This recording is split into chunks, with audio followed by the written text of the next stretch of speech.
Alright, everything's recording. Can't wait to review this game. Duke Nukem, Time to Kill. You say my name? What the hell? Where did you come from? Who are ya? Well, I'm you. But I'm also the Duke. The Duke? The Duke. The Duke. Well, you gotta get up, mate. I'm about to film my review of Duke Nukem, Time to Kill. Yeah, I remember this game. In the first level, I remember saying, "Looks like it's time to kill." Can I watch? Well, I guess so. As long as you don't interrupt me. Looks like it's time to film. Alright guys, listen up. It's time to kick gum and chew ass. Hello everyone and welcome back to Game Talk, where we talk about games, new and old, and honestly, the main reason I started this series was honestly an excuse for me to talk about some of my childhood games. Duke Nukem Time to Kill was... Wait, how the hell was I allowed to play this game? I shouldn't be playing this at that age. Sounds like bad parenting. Shut the fuck up. I couldn't wait to revisit this game. Duke Nukem, Time to Kill. Wolfenstein and Doom were two games that introduced the 3D first-person shooters to the gaming market. But a DOS PC game called Duke Nukem 3D got Doom's formula and improved it massively by adding new mechanics like jumping and jetpacks, novelty weapons, cool and unique aliens to kill, and the personality of the main character, Duke Nukem. This mishmash of Hollywood badasses like Schwarzenegger, Eastwood, Van Damme, and many more was unlike Doom Guy, which was mute. Yeah. That's his name. Can we rename Duke Nukem to Duke Guy? But after Duke 3D, there were many spin-offs created, one of them being a PS1 exclusive, Duke Nukem Time to Kill. This was a 3D third-person adventure shooter game that took a different approach to Duke, and many people drew comparisons between this game and the Tomb Raider series, which at this point was one of the biggest successes of the PS1. But hey, the developers of this game, N-Space, even became self-aware that this game was similar to Tomb Raider, and internally calling the game Duke Raider. So what to expect here is an early-style shooter game with a lot of aspects from Tomb Raider, except without, you know, Lara Croft's massive forehead. And if you're not too familiar with Duke Nukem, it's a game series that doesn't like to take itself seriously. It's full of jokes, Hollywood references, and is basically a big piss take. Like opening a bathroom stall in Duke 3D reveals an alien taking a good old dump. You wouldn't see that shit in Doom, literally. Ladies and gents, sit back, relax, and join me as I revisit this game after many years and see if it holds up today or not. You ready, Duke? You're starting to piss me off. Told you, it's the Duke. But looks like it's time to review. If you keep that up, I might castrate you. As the game starts up, an FMV intro plays, briefly telling us the plot of the game without dialogue, accompanied by the song The Thing I Hate by Stabbing Westwood. I mean, it isn't the best looking FMV on the PS1, let alone for 1998, but does its job at portraying Duke as this alien slaying badass, and doesn't terrify me like Tekken 1. Stop screaming! Stop! The plot obviously wasn't the main focus, and I'll go over it now. Actually, I think I'll get Duke to go over it. There you go. It's like this. Duke, that's me, was celebrating his recent victory over the scum-sucking alien pigs with a few brews and babes at the club. Bootylicious. My home away from home. Out of nowhere, a bunch of pig cops came busting in. He, or I, took care of them and headed for his 1968 custom hog, when it changed in a flash of light into a pink Prowler girly bike? With tassels? Well, you can screw with the Duke. But those alien bastards are gonna pay for messing up my ride. It turns out Duke seems to be a pretty bright guy for a mean son of a bitch and realized the aliens are time traveling and attempted to take out Duke's forefathers in order for him to cease existing. I don't know how Duke figured that out. It's called being smart. Well, you seem to be a heavy drinker.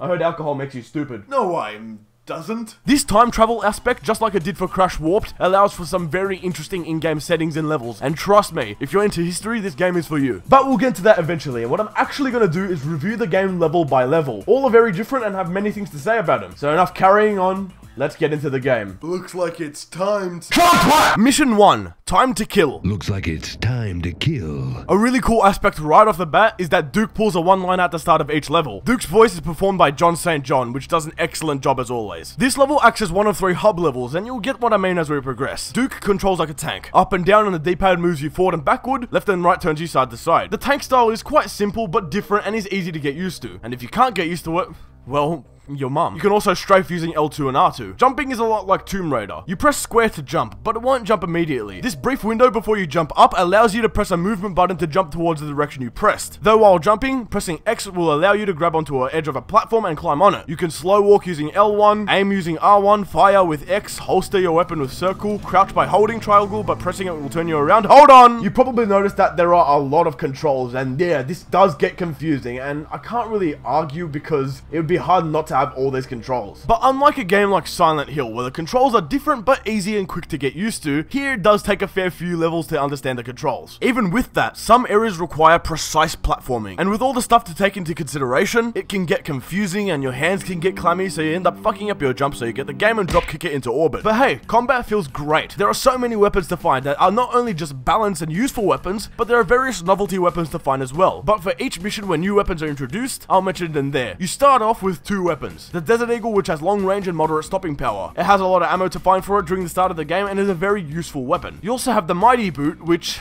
there's absolutely no reason why you should be using this. I'd rather kick my monitor and try to kill the aliens with that. What the hell ails you? In Duke 3D, at least you could use it while shooting another weapon, adding more damage. Here it's more useless than me playing CSGO. I don't like to listen to teammates, alright? Eventually in the mission, you get a combat shotgun that has short range, but it can hit multiple enemies at once. The Gatling gun, which has a lot of rounds, has moderate damage and a fast fire rate. An RPG, which... that's an RPG. Which of course does high damage and hits multiple targets with the blast, but ammo to find for it is quite scarce. And remotely detonated pipe bombs, which can be thrown or set as a trap. I like the weapons. All are very balanced and combat feels great. In fact, combat feels better than a fat jewel rip. Well, But hey, what is this mission and what do we do? Well, pausing the game gives you a backstory and a list of objectives. Collect the energy crystals, activate the alien time portal, and meet some babes. The level design is great, and you'll notice this being a trend throughout the game. While this is a shooter, exploration is key. You'll notice a lot of areas existing for the sake of them, well, existing. Or are they? For example, the strip club has a few health pickups, ammo to find, and strippers to interact with. Wait, this isn't politically correct. -2 billion out of 10. So you would probably think that, okay, there's nothing else here. But keep digging and you'll find a button behind the bar that opens a door to the back of the club. Just for your keen eye and choosing to explore, you are rewarded with these secret areas with health pickups, items, and weapons to find. And in this room you can find... You skanky outfit. Well, Duke just called Lara Croft's outfit skanky. She is a skank. And you know what? That isn't the only time this game makes fun of Tomb Raider and Lara Croft. Interacting with the phones you find on the streets will often do nothing, but sometimes this will happen. Oh yeah. Ooh. Laura, is that you? That was Lara, by the way. Fucking skank. There are actually a lot of different things to interact with. Vending machines. Give me a Jack and Coke any day. Oh yeah, Duke, you know what a solid drink is. Toilets you can piss in.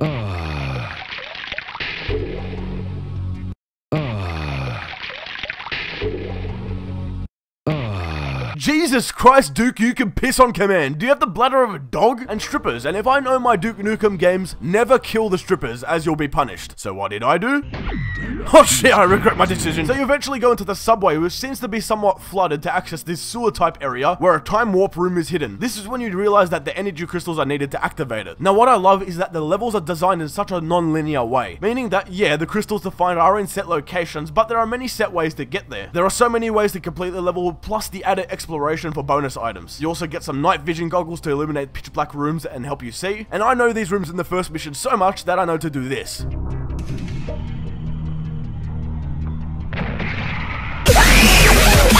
And I just want to stress, the music is fucking amazing.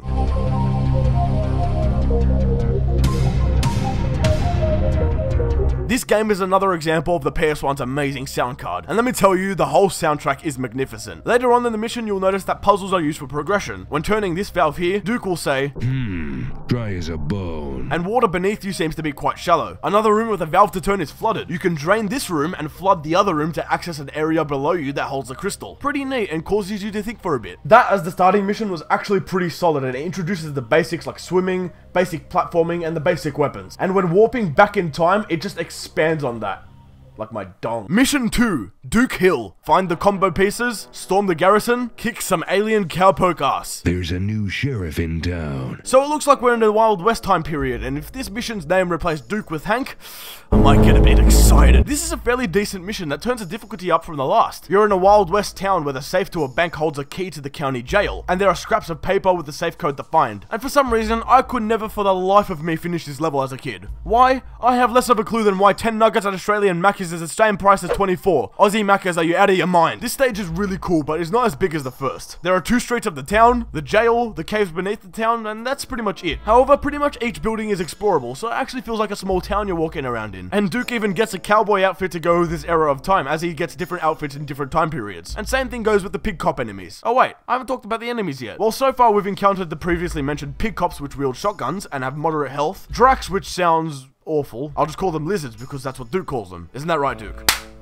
Their skin makes great belts, that's for sure. In the caves of the mission, you first encounter the Necrobrains, which are just like the Octobrains from Duke Nukem 3D, where they shoot slow-moving projectiles at you that deal a lot of damage. We also get a whole bunch of new weapons to find in this stage. First off is the throwing knife, which does do decent amount of damage, but there is not a lot to find, and literally this is the only stage to find it in the whole game. The Buffalo Rifle, which is basically a longer range shotgun with less damage. Again, you won't be using this gun too much. Dynamite, which acts as the pipe bomb, but when you pull it out, it lights immediately, so holding it in your hand for too long will...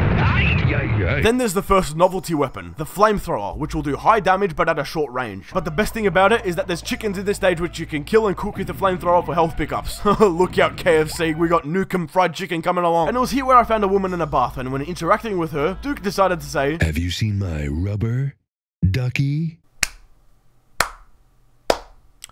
you know, while I love the one-liners Duke pulls throughout the game, the weird thing is, the music stops as he says them and restarts as he's done. This never happened in Duke 3D, and in my opinion, it really breaks away from the atmosphere. It really bothers me because why can't you play both sound clips at once? Was this some sort of limitation or what? Speaking of music, the music in this level is sick.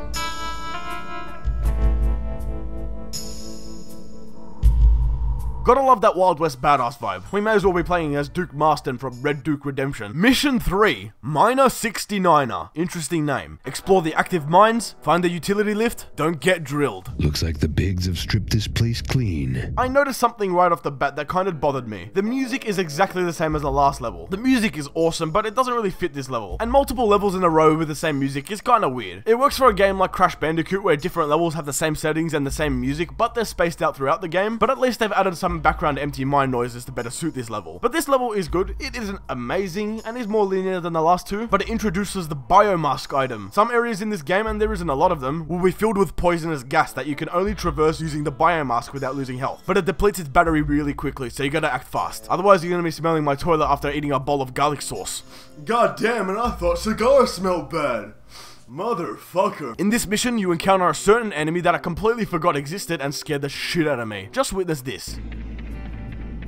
What the fuck is that? Oh my god, what is that? Stop running at me. Holy shit. Oh my god, teleporting pigs, kill it. They don't use suicide bombing pigs too much in this game, which sucks because they're genuinely horrifying. I got to this point in the level and it completely ruined it for me. Looks like a simple platforming challenge to get to the other side, right? Well, you can fuck me sideways because this piece of shit section is the most annoying part of the whole game and it's goddamn impossible to use the jumping system this game brings to perform such type platforming challenges. Hey game, do me a favor. Die. Luckily, there isn't another part of the game that does this. Oh shit, this was the part that we're talking about not getting drilled? Why did my dirty mind think it had something to do with sodomy? Towards the end of the mission, you get introduced to the jetpack. Just like Duke 3D, the jetpack can help you traverse many areas really easily and access secret areas that force the use of jetpack only. But it runs out of fuel really quickly, so conservation is key. Oh shit, this section looks like Tomb Raider. Mission 4, Gold and Guns. Deactivate the gold conversion guns, power up the elevator, get the hell out of Dodge. It's time to get the lead out. This mission is good, but I'm not the biggest fan of it. But the layout is really cool. There are turrets around the place, and your job is to deactivate all of them by getting up close and switching them off. These turrets screw your health bar so much to the point where you're on your fucking deathbed, so deactivating them can be quite tough. Deactivating all of them will activate an elevator leading out of the mines. One reason I'm not that fond of the mission is the fucking dragons. These annoying little shits like to bump into you, breathe fire, make horrible sounds, and make your life miserable. They piss me off more than those people who clap when the plane lands. Like the pilots don't do that shit every other day. Stop fucking clapping. Oh, and this level has one of the best movie reference Easter eggs ever. Oh,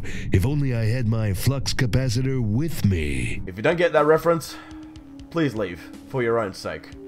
Hey Duke, I have to tell you about the future! What? Boss 1, the Reaper. The bigger they are, the more they bleed. What the hell is that noise? Oh shit, what the actual Shivers Regal and Coke is that? The Reaper as a first boss is good. He seems to be some sort of robot tank thing, I don't know, I'm a shoot. There's a safe area on the outside of the arena, and on the inside is where the Reaper roams. You can also use the barrels of TNT to your advantage, or you can be an absolute mongoloid like myself and do this. Genius. It's here where I figured out that death isn't punished like it was in Doom or Duke 3D. When you die, you respawn at a certain area of the level with all your guns like the death never happened. I don't like that. In Duke 3D, when you died, you would restart the level but without your guns. This made death really scary as it would be much harder in the long run to re-find your weapons from the start of the level. Knowing how the death system works in this game makes me feel more comfortable to just run into the action without thinking now. That does suck. Anyway, the Reaper boss is fairly easy, well, unless you know, kill yourself. Mission 5, Obey or Die. Collect all the energy crystals, activate the alien time portal device, don't get burned. Time to set the record straight. This is what I meant by calling these missions hub missions. There are 3 levels in the present time period that basically have all the same objectives leading to another era of time. The present seems to have gotten worse. The aliens are still here, the city is in ruin, and the women of Bootylicious have turned into alien pig women. Now I know this time not to kill them. Actually, fuck it. Oh, nothing happened.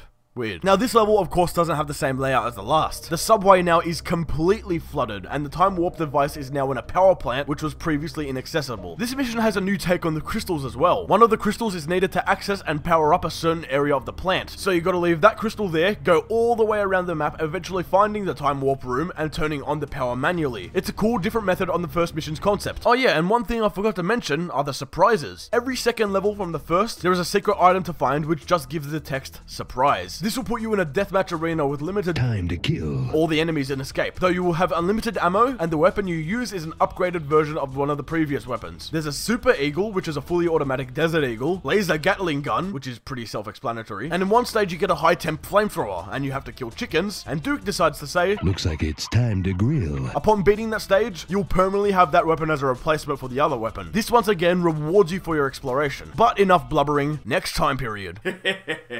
Period. Mission 6, Family Jewels. Explore the castle, collect the family jewels, find a way out. I'm gonna get medieval on your asses. Interesting, now we're in the Middle Ages, specifically medieval England, and Duke has a kilt. How cute. The atmosphere just got a lot darker with the dark skybox and the blood-curdling music, which I love.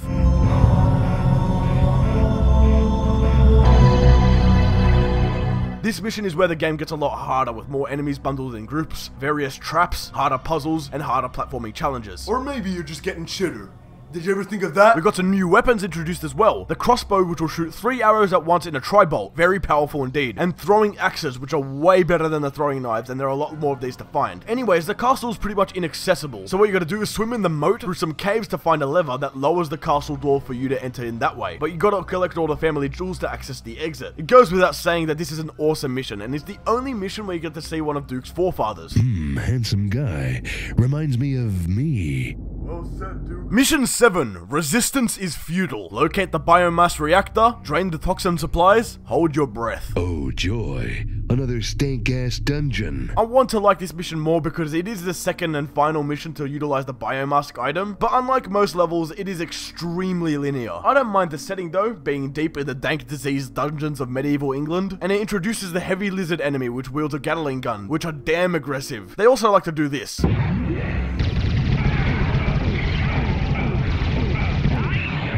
But due to the linear nature of the level, I don't like it too much. That and the shitty fucking dragons return, damn them to hell! Mission 8, Holy Terror. Locate hidden sewer entrance, good grammar. Secure the bell tower, use your might to make them holy. Say your prayers, I'm coming to get ya. Now this level is located at the depths of a sanctuary, but instead of crucifixes, it's the nuke icon. Praise Lord Nukem. I've got steel of ball. You also got a new weapon, the Holy Hand Grenade, which is like dynamite, but is a bouncy boy. Now I love the setting of this level. You start off at the back of a sanctuary, and the feeling it gives off is great. All the walls are covered with moss, giving you the feeling that the church has been abandoned and you're not supposed to be here. Then going into the main area of the church gives you a feeling of relief with a bright light shining through the stained glass windows. And when you shoot the one at the end of the hallway, holy pork chops, that's a lot of pig. Oh, and there's a nun in this level, and interacting with her, Duke says this. I heard you haven't been getting none.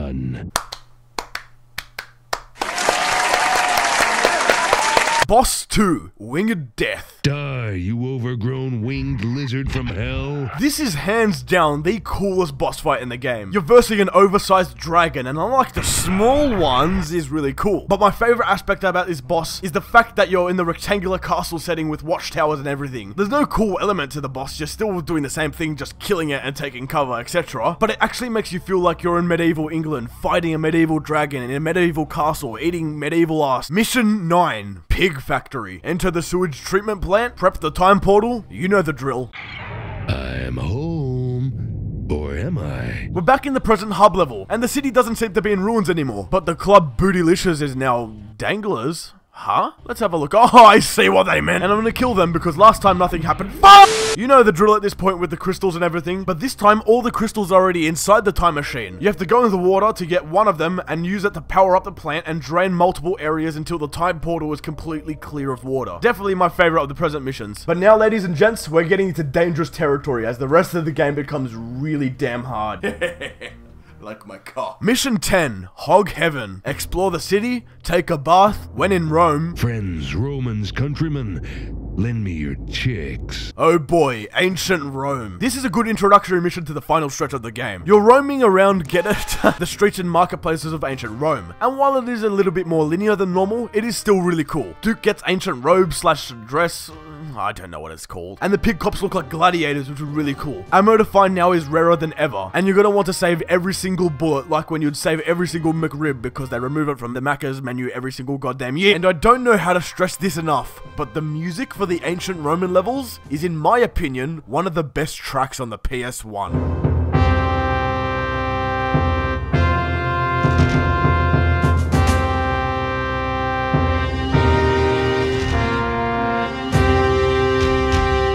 Honestly, how does no one talk about this game? The last two weapons are also added here, and they're two novelty weapons. The energy weapon, which does insanely high damage and locks onto enemies, but runs out of energy really quickly, and there's not a lot of ammo to find for it. And a classic Duke Nukem weapon returns, the Freezer, which will freeze basically any enemy after a few shots for you to break their icy corpse. But then again, ammo is limited. Oh, and it rebounds off walls and... shit. The freezer's really useful, that's for sure. How else will I enjoy my whiskey? Are you stealing my drinks? No. Mission 11. Let the games begin. Emerge victorious, survive the loop, don't run out of gas. Rome wasn't built in a day, but it's time to fall. This mission starts off real slow and it basically just throws weapons and items at you like mad. And there aren't really much enemies to start off besides the fucking dragon! But as you get some keys and go through a gate, you are bombarded by heavy lizards and dragons in an arena. Oh yeah, some gladiator shit. This is what I was expecting with some ancient Rome levels. But the survive the loop and don't run out of gas aspect of the level is even cooler than the arena. The floor is literally lava, and you're gonna have to use your jetpack as little as you can to set a couple of switches and levers to go back and see that the main gate is now open. But the next level is an example of how to make people moist. Mission 12. Bloodbaths. Complete each section, mark your progress, be prepared. Looks like a nice place to die. This is the final, hardest, and my favorite mission in the game. Mark your progress and be prepared are very useful tips. You start off in a room without a way to get out, besides 4 teleporters. Each of these teleporters will bring you to different sections. You'll teleport to the 5th section when all the others are complete. But here's the thing, if you don't break the vasers next to the teleporters as you teleport, you might lose track and teleport to the same place and have to complete it all over again. Well, that's just fucking mean. This concept is awesome and is a perfect example of impressive level design. And remember, this was PS1. God damn. In some sections there are these weird enemies and they are the bane of my existence. These ancient Roman levels are a great send-off to the game, but there is one more stage. The final boss, Moloch the Gatekeeper. What the hell kind of name is that? What the hell is a Moloch, and why does it remind me of... Let's settle this once and for all. I gotta admit here, the final boss is disappointing. He looks pretty threatening and is kinda difficult, but goddamn, after the second boss with the medieval dragon and castle, and hell, the cool stage design of the first boss, it's really disappointing. It's basically just shoot all the explosives so they don't hurt you and shoot him until he dies. There are teleporters to warp around the arena, but it's pretty boring to be honest, and he's definitely the worst boss battle in the game. Nevertheless, you kill him, and the ending plays. It isn't anything too special. Duke fixes the space-time continuum, and everything goes back to normal, but if you finish on the hardest difficulty, you get this ending. Knight me or bite me, man. Ooh, do that again. Well, that was fun. You know what, Duke? You're right.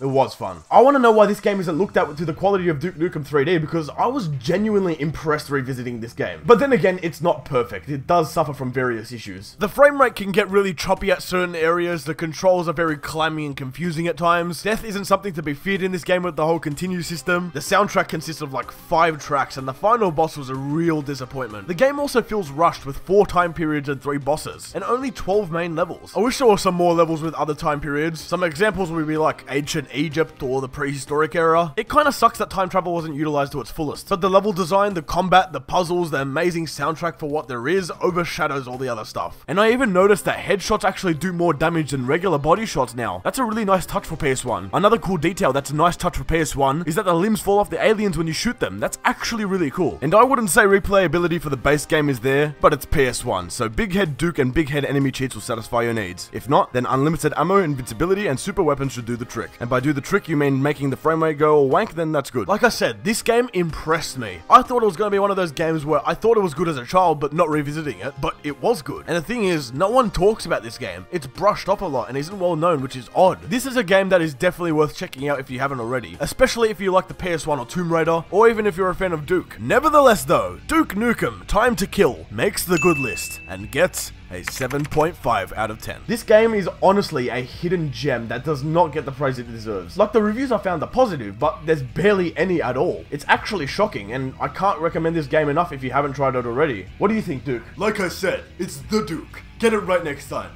But yeah, this game's pretty good. Check it out. You don't have anything else to say? No, the game is really good. Enough said. Okay then. Well, Looks like it's time to conclude. Ew, that ain't gonna be virgin wool. I want you to comment, that ain't gonna be virgin wool if you made it here. I'll take it from here, Duke. I seriously cannot thank you enough for sticking around to the end of the longest episode of Game Talk so far. Thank you all so much. If you want to help me out and support the channel, make sure to not only give the video a like, but share it around as well. That helps me out a lot. And if you haven't already, be sure to subscribe with those notifications turned on, as this series will be a priority on this channel. Thank you all so much once again, and I'll talk to you before you know it. See you later.